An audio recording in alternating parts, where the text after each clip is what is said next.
তো এটা হচ্ছে হাইসেন বা আনসার্টেনিটি প্রিন্সিপাল। তো এগুলো বললামই, ডেল এক্স, তারপর ডেল ল্যামডা, এগুলো সবই ওই ভিডিওতে আলোচনা করে দেওয়া আছে।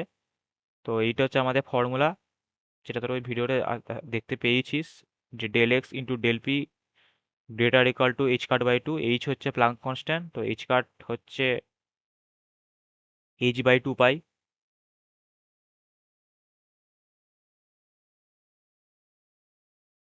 এই ভিডিওতে আরেকবার বলে দিলাম, যদি ওই ভিডিওতে না বলে থাকি।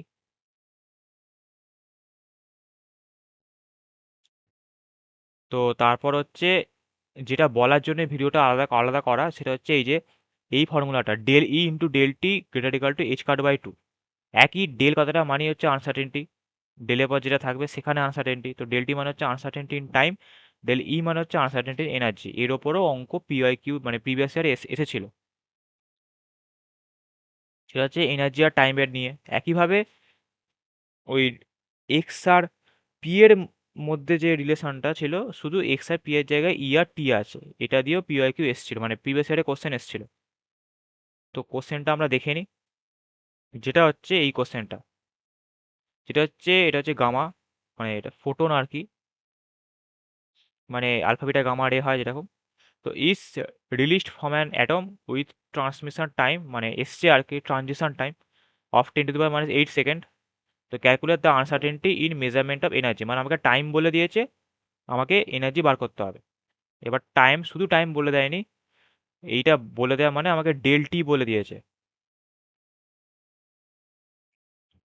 তো ডেল টি বলে দিয়েছে, আমাকে ডেল ই বার করতে হবে। তো আমরা ফর্মুলা জানি, ডেল ই ইন মানে del E into del t greater equal to h cut by two. আমরা ফর্মুলাতে বসিয়ে দেবো, নিয়ে আমরা যে পাবো del E equal to h cut by two into del t. এই ডেল টিটা গুণ আকারে ছিল, এটা নিচে চলে এলো। এবার এইচ কাটের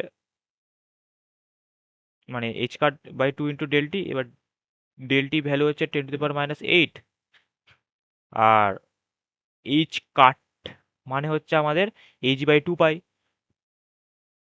তাহলে h cut by two equal to h by two pi, আবার নিচে টু,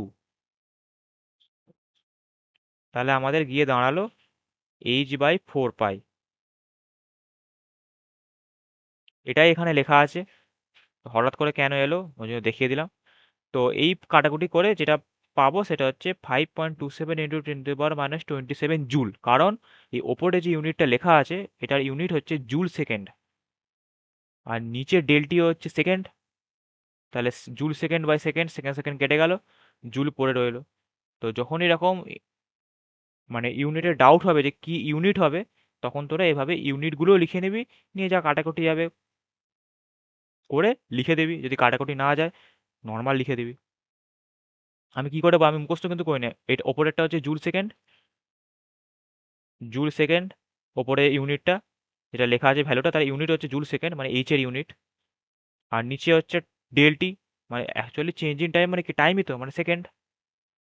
তাহলে সেকেন্ড সেকেন্ড কেটে গেল, ওই জন্য আমরা জুল পেলাম। তাহলে আশা করি বোঝা গেল। চল নেক্সট ভিডিও দেখা হবে অন্য একটা টপিক নিয়ে। Bye bye. If I make you crazy, just take it easy.